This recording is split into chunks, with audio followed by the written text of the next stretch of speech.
선종연가집을 함께 보고 있고요. 윗백가 송 4, 5, 6장 이제 6장을 들어왔는데 4장 5장의 내용은 사마타하고 윗바사나 지와 관에 대해서 말씀을 하시는 걸 잘 봤고, 그다음 윗백가는 그 두 가지가 다르지 않다. 이거를 또 이제 논리로서 앞의 내용을 간단하게만 보면 이제 움직임과 고요함, 동과 정, 그리고 어둠과 밝음, 명과 암, 밝고 어둡고 밝고 이야기하는 것은 지혜, 관, 그 다음에 동과 정 이야기하는 것은 선정. 근데 이제 각각에 대해서 동과 정이 다르지 않고 밝고 어둡고가 다르지 않고 그런 중도, 그러하기에 또 고요함과 밝음 이것이 다르지가 않다. 그런 걸 쭉 조금씩 차근차근히 이제 그 중도에 대해서 보이신 건데, 구체적으로 보면 다시 처음부터 봐야 되니까 넘어가고, 종이 같음으로 무연자비, 선정과 지혜임으로 고요하되 항상 비춘다. 이제 무연자비, 고요하되 항상 비춤으로 함께 주는 것이고, 무연의 자비임으로 함께 뺏는 것이다. 자비를 이제 중생연자, 중생을 연하는 자비, 그 다음에 법연자, 법을 연하는 자비. 그 두 가지가 다 갖추어진 것이 무연자다. 조건이 붙지 않는 그러한 자비다. 뺏는다라고 했지만 그 뺏어도 자비고 줘도 자비고 주는 것만 자비인, 중생을 조건으로 붙이든 법을 조건으로 붙이든, 근데 이제 이런 저런 조건이 다 떨어진 그런 자비다. 요게 이제 우백가다, 우필차다. 그 작용을 주는 작용을 할 것 같으면 그러면은 빗바사나든 사마타이든, 아니면은 또 작용을 안 하면 안 하는 대로, 그러면 또 우백가로서 사마타에게 비록 고요하지만 항상 비춘다. 빗바사나이기에 비록 비추지만 항상 고요하다. 우필차이기에 비추는 것도 아니고 고요한 것도 아니다. 설명을 보면 사마타는 사마타는 적적 성성, 고요하면서 깨어있기에 적이 상조라고 한다. 빗바사나는 관하여 지혜롭되 고요해야 한다. 비추면서 고요함으로 조이 상적. 일차는 이 둘을 모두 지니면서 또 동시에 둘을 넘어서는 것이다. 비조, 비적이라고 한다. 행정은 주석, 사마타에 대해서는 일이 곧 일체이므로 인과가 분명하다. 빗바사나에 대해서는 일체가 곧 일이므로, 사자가 아니라 하나 일자였어요. 일이 일체이고 일체가 곧 일이고, 그래서 모두 본성이 없음과 같다. 우필차에 대해서는 또 고요함과 비춤이 둘이 아닌 일심으로 공과 유가 함께 융합한 중도에 기합한다. 사마타의 공과 동의 일체가 인연 화합임을 깨닫게 되므로 개별적인 일어나는 것을 통째로 그치고 났을 때, 그러면 작용 하나하나를 다 그치고 나니까 그 작용이 다 그 일체임을 통째로 깨닫는다. 인연화합임을 깨닫게 되므로 즉 일체의 인과 여견, 인과가 분명하다. 인과가 분명하다는 말에 담겨 있는 것이 원인 결과가 어긋남이 없다. 그러면은 여전히 원인 결과가 조금 더 차이가 없다. 그 모양이 그 모양이다. 늘 어떻게 하면 이익이냐, 어떻게 하면 손해를 피할 거냐, 어떤 원인을 지으면 결과가 좀 더 좋고 내지는 좀 덜 좋고, 인과가 분명해지고 나서 보니 조금도 이익인 것도 없고 손해인 것도 없더라. 괜히 애썼네, 속았네, 이익이라고 해가지고 했더니만 얌체 운전을 해가지고 좀 더 빨리 가보겠다고 한참 애쓰고 났더니 도착해서 보니까 똑같이 도착하더라. 뭐야, 결과가 똑같은데. 우필차에 대해서, 이제 사마타에 대해서는 그렇고, 우필차가 아니라 빗바사나의 가관을 통해 일체의 제법이 모두 무자성의 공임을 깨닫게 되므로 이를 일체즉일 내지는 무성, 무자성이라고 설명한다. 일체 즉 일. 그리고 이 둘을 동시에 포섭하여 넘어가는 우필차를 공과 유를 융합하는 임시 내지는 거짓 가짜, 요거를 그냥 유라고 지금 해놨어요. 공관, 그 다음에 가관, 이렇게 둘을 융합하는 중도로 설명하였다. 중도관. 비펴사나 입장에선 인과를 봐서가 아니라 그럼 늘 똑같이 들어오는 거 보는 거다. 함어는 사마타와 빗바사나와 우필차 각각에 대해서 우필차로서 사마타를 함으로, 그러면 사마타, 빗바사나 동시인 입장에서 구분 없는 입장에서 사마타를 함으로 고요하되 항상 비추고, 사마타와 빗바사나로서 우필차를 함으로 적도 아니고 조도 아니다 라고 또 설명하시고, 본문 비추되 항상 고요함으로, 이제 간단이라기보다는 이제 늘 정밀하게 보면 볼수록 우리는 분별을 하니까 차이가 보이고 오히려 이익과 손해가 더 잘 보이는데 어떻게 고요할 수 있냐, 무차별할 수 있냐, 어떻게. 반대로도 마찬가지고 내 모양을 가지고 돌아가는 이 세상의 입장에서 이것을 설명으로써 지금 지와 관이 동시다, 정과 해가 함께 닦는 거다, 그런 말씀을 지금 계속 하시는 거죠. 비추되 항상 고요함으로 속을 말해도, 그러면은 이 입장에선 비춤과 고요함이 함께인 입장에선 거기서 속을 말해도 뭐가 이익이고 손해냐, 얼마든지 얘기를 해도 진에 즉 해서이다. 고요하되 항상 비춤으로 진을 말해도 속에 즉 해서이다. 고요한 것도 아니고 비추는 것도 아니므로 비야에서 입을 다문다. 비야는 비아리성. 비아리성은 여긴 설명이 유마거사 살았던 비아리성. 설명 사마타는 고요는 진제에서 나오는 고요. 빗바사나의 비춤은 세속에 대한 비춤. 그래서 사마타는 진제를 말하고 빗바사나는 속제를 말한다. 그러나 진은 속에 대해 성립하므로 사마타가 진제를 말해도 속을 즉해서 진을 말하는 것이고, 속은 진에 대해 성립하므로 빗바사나가 속제를 말해도 진을 즉해서 속을 말하는 것이다. 그러면은 뭐 이제 속에 상대하는 대립되는 입장으로서의 진인 거죠. 여기서의 진은 고요함 내지는 선정이다. 그래서 깊어졌다, 맑아졌다, 그런 진하고, 그 다음에 빗바사나 관의 입장으로서 뭐가 오든 그대로 다 비춘다. 이거는 뭔가 오는 걸 어쨌든 이야기하는 거니까 뭐가 오든 다 조금 더 거기에 거스름 없이 다 받아들인다, 긍정한다. 그러면 이 상대하는 진과 속이, 진은 속에 대해 성립하고 속은 또 진에 대해 성립하고, 이처럼 진과 속, 사마타와 비파사나가 서로 연결되기에 그 둘을 융합하는 중도로 나아가게 된다. 우필차는 그 둘을 넘어서기에 진과 속 나눠서 얘기하는 건 어쨌든 괴로움이 있으니까 이 괴로움을 어떻게 없애겠습니까? 그럼 선정에 들어봐라. 그럼 괴로움 없다.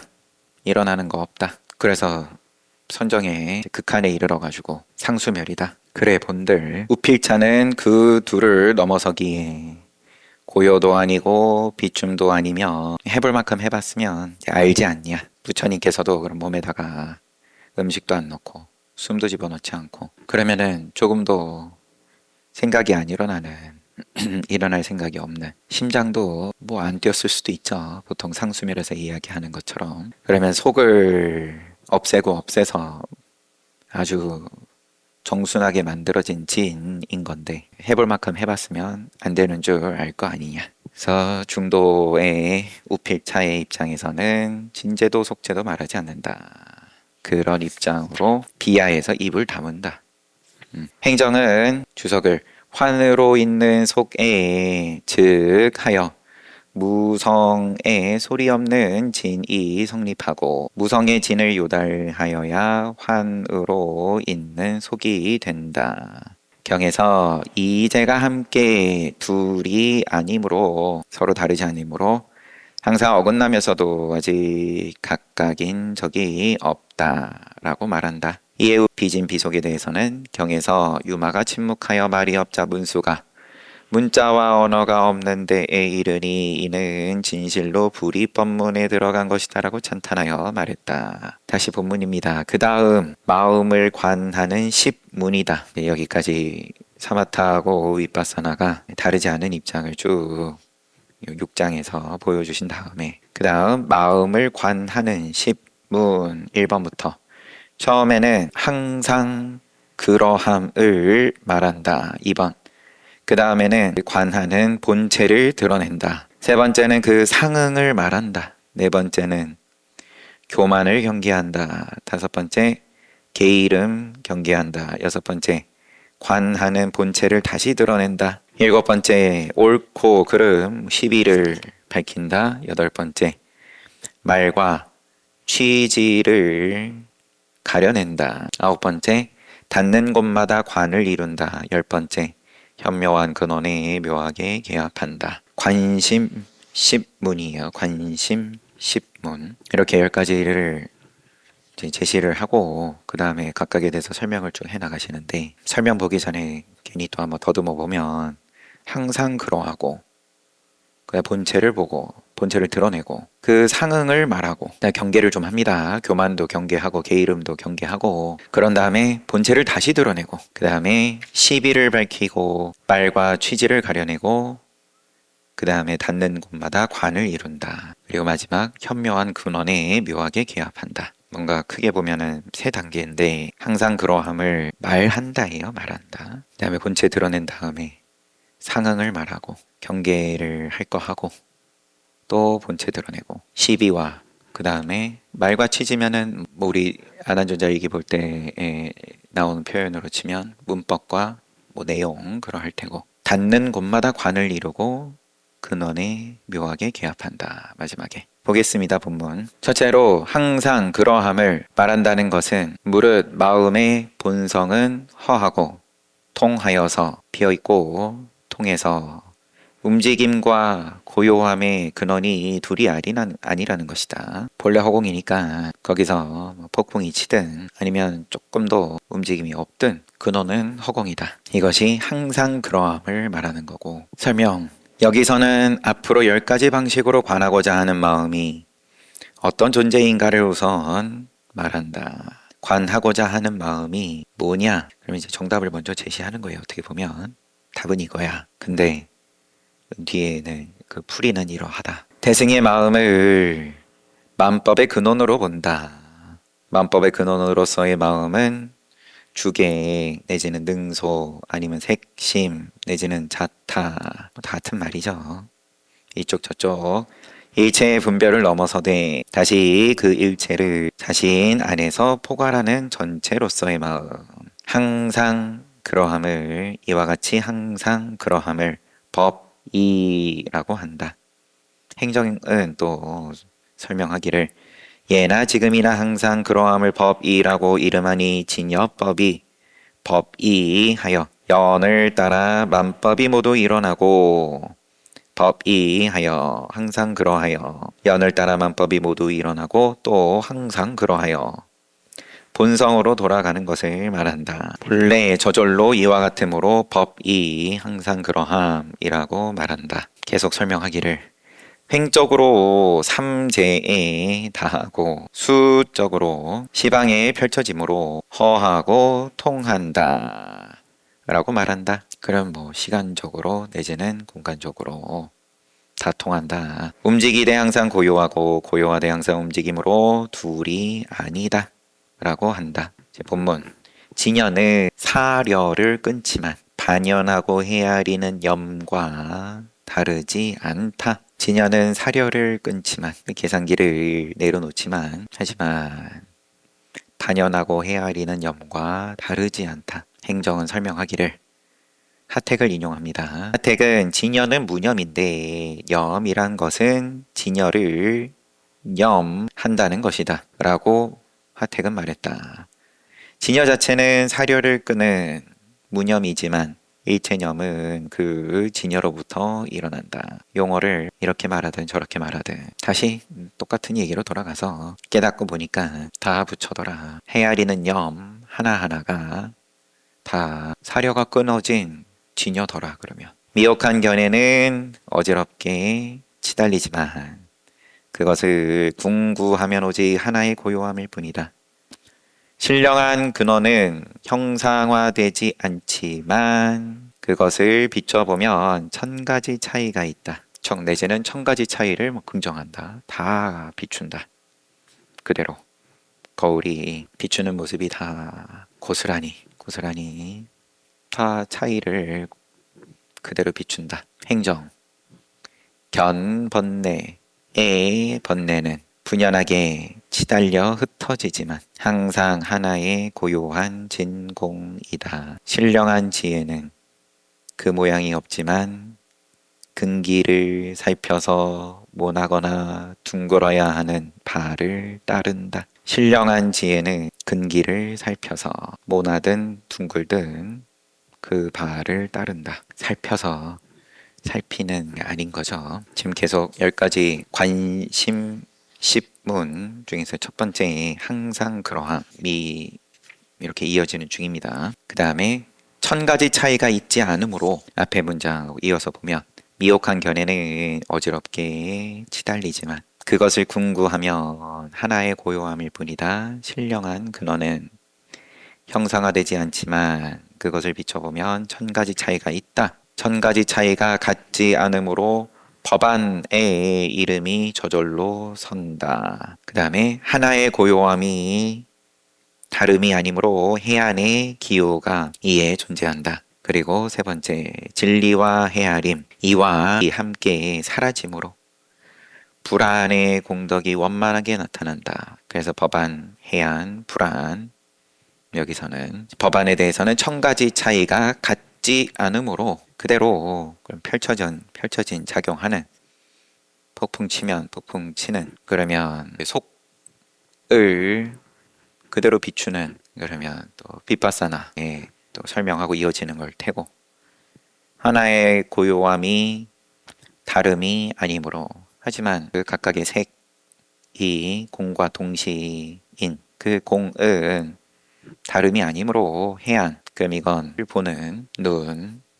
이거는 그럼 사마타 여기서 이 진리와 헤아림 이와 양이니까 열이지 열양지 또 앞에서 나왔던 근데 진리와 헤아림이 함께 사라진다 그러면 불안이다 부처눈이다 불안의 공덕이 원만하게 나타난다 열이와 열양을 넘어서는 눈이 갖춰진다 행정은 설명하기를 법안에 대해선 법안은 속죄를 비추니 크고 작은 것이 훤하게 나뉘고 해안은 진제를 비추니 염오 청정이 모두 고요하다. 더러움과 청정함이 고요하다. 이익과 손해가 고요하다. 마지막으로 불안에 대해선 인용 섭대승론 인용 열이와 열양이 통달하여 자제하다라고 했다. 열양은 속죄를 비추고 열이는 진제를 관하니 진리와 헤아림을 함께 잊음을 불안이라고 한다라고 설명하시고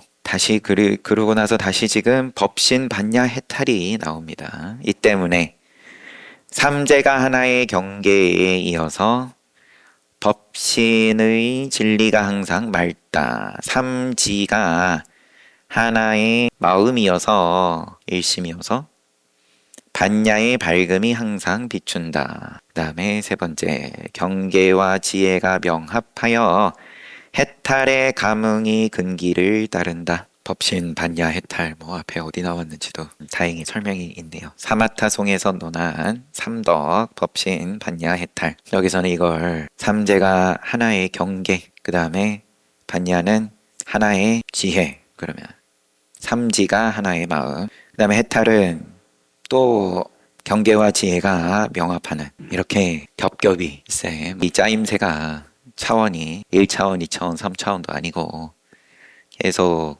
한 가지가 얘기된 다음에 이게 또 앞에 것 하고 뭔가 퍼즐이 딱 들어맞듯이 그렇게 가서 연결이 되고 약간 뭔가 이제 집을 지음에 있어서 우리 다큐멘터리 같은데 보면 나오는 이제 목조 건축하는 명장이 못을 쓰지 않고 이렇게 저렇게 연결을 하고 나니까는 조금도 틈이 없이 아기가 딱딱 들어맞는 집이 하나 뚝딱 세워지더라. 부처님의 12분교 법을 이렇게 재건축을 하는 이 작업인 걸로 보입니다. 와, 신기하다 하고 이제 보면 되는 거죠. 행정은 설명합니다. 또 법신의 삼재에 대해서 삼재의 이름에는 또 다름이 있으니 경계는 오직 법신의 진리일 뿐이다. 삼재의 이름은 달리 말하면 다시 삼재의 이름에는 또 다름이 있으나 경계는 오직 법신의 진리일 뿐이다. 그 다음에 반야의 삼지에 대해서는 삼지가 나뉘어 비록 다르지만 일심이 동합하여 다르지 않다. 천태지는 세 가지 지혜가 일심에 있으니 그것이 묘한 것이다. 마지막으로 해탈에 대해서는 행정, 법신의 삼재, 반야의 삼지와 마찬가지로 세 가지를 말한다.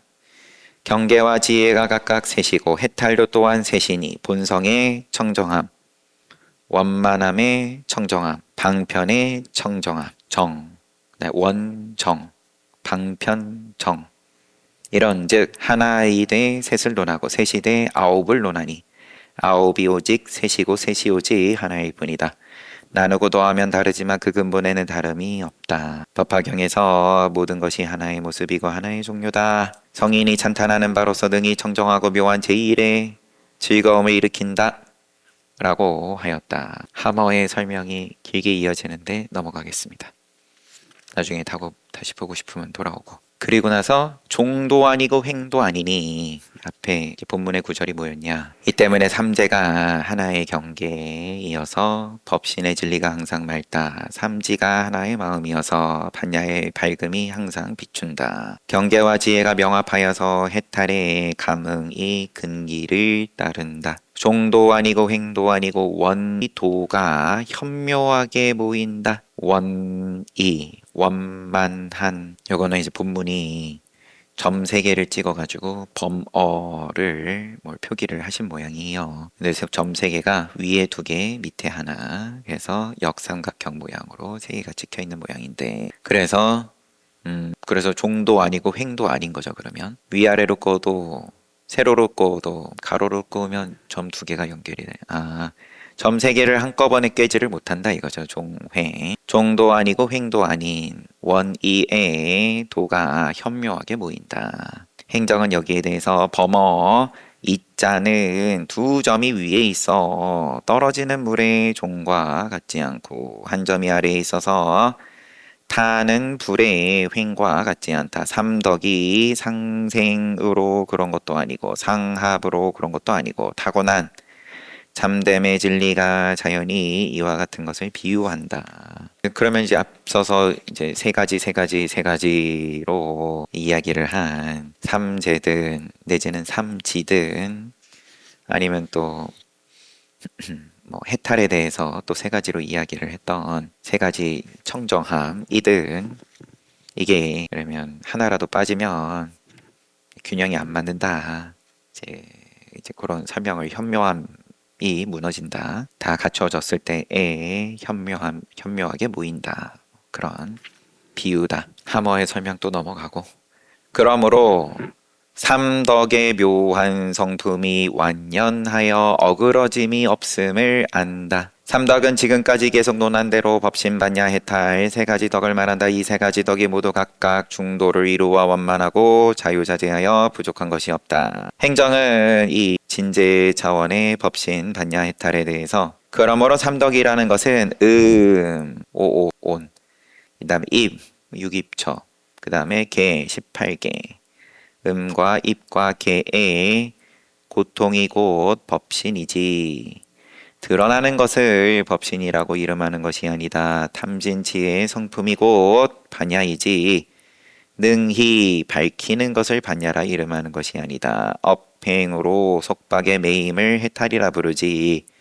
속박을 끊음을 해탈이라고 이름하는 것이 아니다. 사나와 셋이 융합함으로 어그러짐이 없다고 말한다. 오온을 이제 몸을 벗어나야 뭐 법신이고 모양이 없어야 법신이고 그 다음에 법신 받냐 유깁처 마찬가지고 18개에 대해서도 또 업이 끊어져야 해탈이고 탐진치가 없어야 받냐고 몸이 없어야 법신이고 그렇지가 않고 오온 그대로 이미 법신 유깁 그대로 받냐 18개 그대로 해탈 그래야 어떻게 해야 깨닫냐 이렇게 하고 뭐 저렇게 하고 육바라밀을 쌓고 내지는 화두를 들어서 도노를 체험하고 그렇게 어떻게 얘기를 하든 그러고 나서 깨달았다 그러고는 본래 부처임을 조금도 의심하지 않는다. 그럼 이런 소리 당연할 수밖에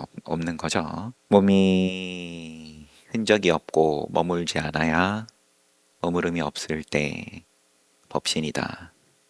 이제 그러다가 뭔가 그러면 해야 됨이 남아 있는 거니까. 근데 그게 통째로 방편이었구나. 달리 뭘 하고 말고 할 거 없이 본래 법신이구나. 이런 소리가 나오고 최소한 또 거기에 책임질 수 있을 때 그러면은 본래 부처다 이렇게 얘기할 수 있는 건데 시간 다 됐으니 책은 여기까지 보고 입제도 하고 회양도 하고 그렇지만 또 여전히 해는 뜨고 새로운 한 주 또 하루 또 먹을 거 먹어야 되고 또 해질 때 되면 또 자야 되고 그러면 참 잘 살았다 오늘 하루 그죠? 근데 이제 드라마를 자꾸 쓰니까 드라마에는 다른 등장인물도 또 있고 쟤는 오늘 하루 나보다 더 먹은 것 같은데 그러면 나는 오늘 잘 못 산 것 같은데 드라마 재미로 그죠? To be continue도 하면 또 다음 편 또 기다려야 되니까 그 다음 생 또 받아야 되니까 잘 봤습니다. 쉬었다 정진합시다.